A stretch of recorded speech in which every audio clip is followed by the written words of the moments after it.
But we were prepared to jump, you know, 850, 900 feet, I suppose.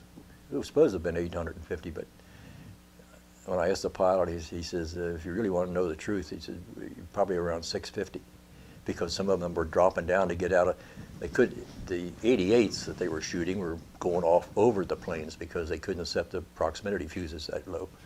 The planes that were higher probably caught some of it, but what the Germans really used was these 4-barrel 20 millimeter, and every 6 or 7 bullet was a tracer, and you could see the tracers coming through the wings of the planes, and I was sitting facing the door. The doors were open. There weren't any doors on the planes, and I was looking right directly at one of the planes as it was hit, and it blew up in just a ball of fire.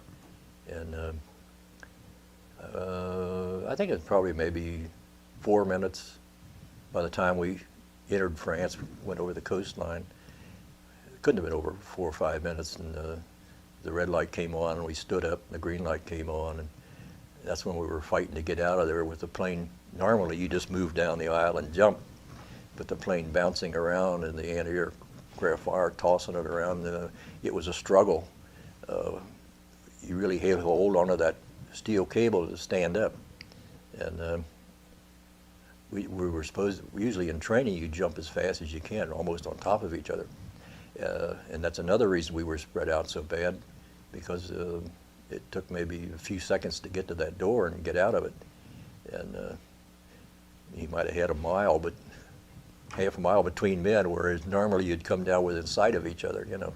What was going through your mind as you were going down the inside of the airplane and out the door? That was the worst part.